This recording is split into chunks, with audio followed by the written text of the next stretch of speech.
Hola, muy buenos días y bienvenidos a Directo América de France 24. Muchísimas gracias por elegirnos para estar informados esta mañana de Navidad. Yo soy Rosa Pérez Masdeu. Vamos con las noticias.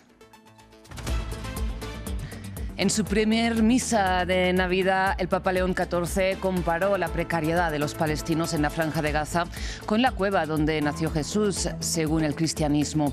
El pontífice deseó también paz y justicia para Israel y Palestina y que Rusia y Ucrania encuentren, dijo, el valor de dialogar.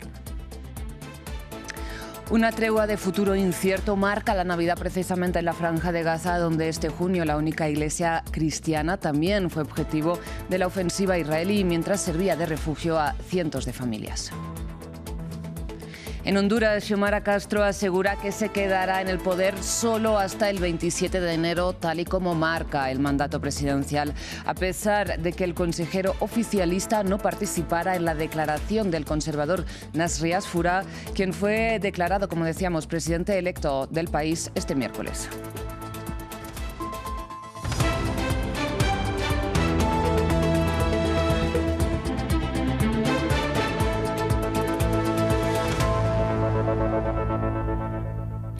Iniciamos las noticias con la mirada puesta en el Vaticano porque el Papa León XIV ofreció este jueves su primera misa de Navidad Urbi et Orbi para la ciudad y para el mundo. Desde la Basílica de San Pedro, el pontífice comparó la precariedad impuesta a los palestinos de la Franja de Gaza, que sobreviven al frío y a la lluvia en tiendas de campaña, con la del nacimiento de Jesús en una cueva. Además, pidió paz y justicia para Líbano, Palestina, Israel y Siria. Y más allá, denunció las mentiras textualmente de los que mandan a los jóvenes a morir en las guerras. Además, el Papa deseó que Rusia y Ucrania encuentren el coraje, así lo dijo, para negociar directamente el fin de la guerra. De manera particular por el pueblo mártir de Ucrania, que cese el clamor de las armas y que las partes implicadas, con el apoyo y el compromiso de la comunidad internacional, encuentren la valentía de entablar un diálogo sincero, directo y respetuoso. Y precisamente este jueves, el portavoz del Kremlin, Dmitry Peskov, declaró que el presidente Vladimir Putin está analizando, dijo, los documentos que trajo de vuelta su enviado a Miami. Mientras, según Volodymyr Zelensky, recordemos, las recientes negociaciones con los estadounidenses resultaron en un plan de 20 puntos que no incluyen las principales exigencias de Moscú, como por ejemplo el veto a que Kiev entre en la OTAN. Vimos el informe sobre el extraño discurso navideño del miércoles de Zelensky. Fue incivilizado y resentido. Parece una persona incompetente. Uno se pregunta si es capaz de tomar decisiones adecuadas para un acuerdo político y diplomático. Nos fijamos ahora en Medio Oriente porque en medio de una tregua de incierto futuro entre las amenazas de Israel, de permanecer en el enclave palestino y el rechazo de Hamás al desarme, los cristianos de la Franja de Gaza celebraron la Navidad en la iglesia de la Sagrada Familia, que no escapó, como decíamos en los titulares, a los bombardeos israelíes mientras servía de refugio para cientos de personas este julio. Una parroquia con la que el difunto Papa Francisco además se comunicaba regularmente. En el punto álgido de la guerra, cientos de gazatíes encontraron refugio aquí, en la única iglesia católica del enclave. Esta vez los fieles pudieron celebrar la misa de Navidad en un edificio devastado por los bombardeos. La iglesia sufrió un ataque aéreo israelí en julio que dejó 3 muertos y unos 10 heridos. Este año nos sentimos relativamente seguros. Los ataques han cesado o están lejos de nosotros. Los 2 últimos años han sido muy difíciles.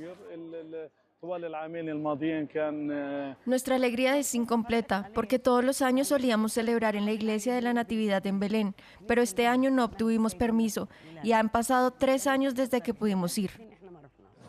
Antes de la guerra había poco más de 1.000 cristianos en Gaza. Ahora quedan menos de 600 en el enclave, según el patriarca latino de Jerusalén.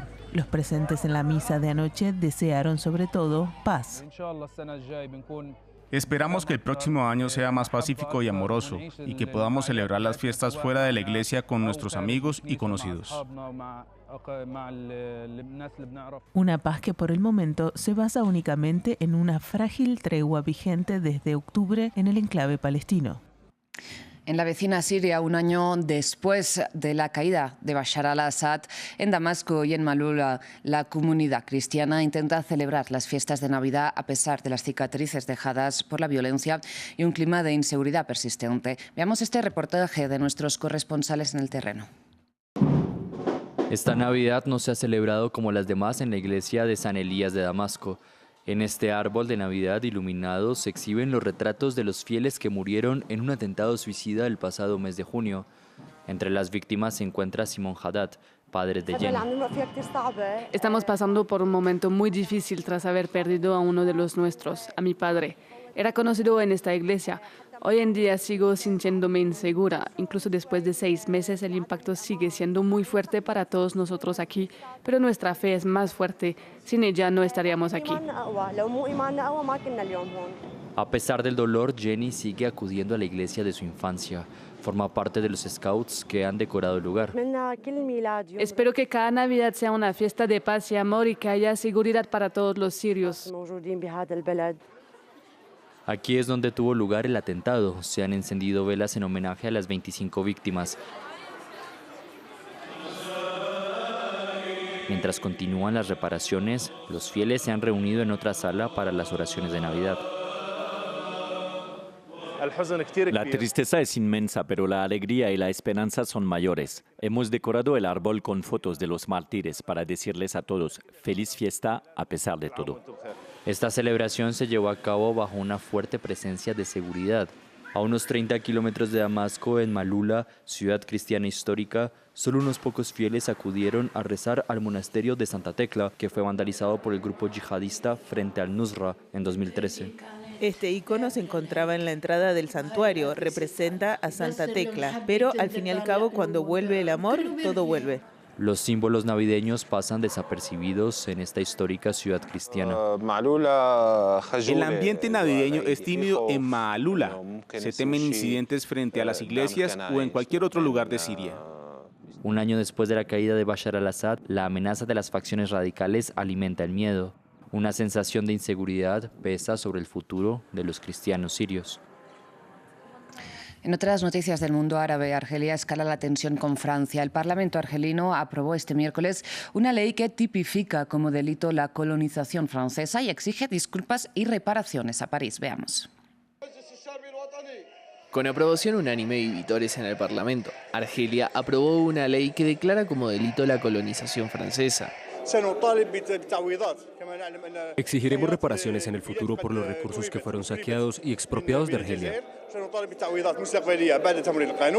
Francia colonizó Argelia entre 1830 hasta 1962, un periodo que culminó con una sangrienta guerra de independencia. La nueva ley tipifica lo que denomina crímenes de colonización, incluyendo ejecuciones extrajudiciales, tortura física y psicológica, el robo de los recursos argelinos, las pruebas nucleares, de las cuales Francia realizó 17 en el Sahara argelino, y habla de la compensación como un derecho. París la calificó de iniciativa hostil, contraproducente para el diálogo entre ambos países. Si bien Francia ha tomado medidas simbólicas en los últimos años, como cuando Emmanuel Macron calificó la colonización de Argelia de crimen contra la humanidad, el presidente no llegó a ofrecer una disculpa completa.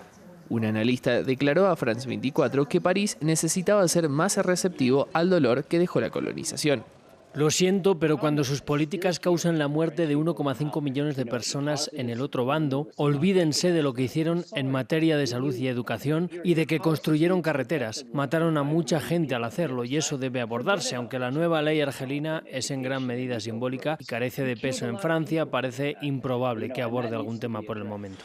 Las relaciones entre París y Argel están en su punto más crítico desde el fin de la colonización, como resultado del apoyo francés a la reivindicación del vecino Marruecos sobre el Sahara Occidental, contra el movimiento independentista del Frente Polisario, respaldado por Argelia. Seguimos precisamente en Francia, donde las protestas de los ganaderos no dan tregua navideña. Tras 13 días de movilizaciones contra la gestión gubernamental de la llamada dermatosis nodular contagiosa, persisten bloqueos en el suroeste del país. Incluso algunos manifestantes pasaron Nochebuena en la autopista, esto en pleno invierno. Lena Aurel tiene los detalles. En el suroeste de Francia, estos agricultores celebran la llegada de la Navidad con una misa seguida por una cena en medio de la autopista. Es único. Creo que nunca se ha visto celebrar la Nochebuena en una autopista. Bueno, hace un poco de frío, no se lo voy a ocultar, pero ya ve, nos preparamos. Tendemos lonas y redes cortavientos para estar un poco más protegidos. Están protestando contra la gestión de la epidemia de dermatosis bovina, un virus que se propaga a través de la sangre de los animales, provocando fiebres altas y nódulos dolorosos, y que el Estado ha intentado contener desde el verano basándose en 3 pilares: la vacunación, la restricción de movimientos y el sacrificio sistemático de un rebaño tan pronto como se detecta un caso, una medida que los principales sindicatos del sector rechazan particularmente. Sin embargo, tras más de 10 días de movilización, la mayoría de los bloqueos ha desaparecido, pero la ira del mundo agrícola francés persiste y por eso esta agricultora vino a apoyar a su esposo en esta noche tan especial. Los niños lo pedían, tenían muchas ganas de venir y eso es muy importante. Aunque sea una fecha importante, también lo es para nuestra profesión. El gobierno francés anunció este miércoles una intensificación de la investigación sobre la dermatosis nodular, después de que la unidad de diálogo entre agricultores y científicos indicará que el actual y controvertido protocolo de sacrificio sanitario no podía revisarse. Bien, y de Francia vamos ahora hasta Honduras, porque finalmente el Consejo Nacional Electoral declaró este miércoles al conservador Nasri Asfura como presidente electo del país tras la repetición del conteo de las elecciones del 30 de noviembre. Mientras el consejero del oficialismo no participó en la declaración, Xiomara Castro, la actual presidenta, aseguró que solo permanecerá en el cargo hasta que termine su mandato el 27 de enero. Mientras la Casa Blanca, por su lado, felicitó inmediatamente al conservador, que recordemos, el propio Donald Trump apoyó públicamente durante la campaña.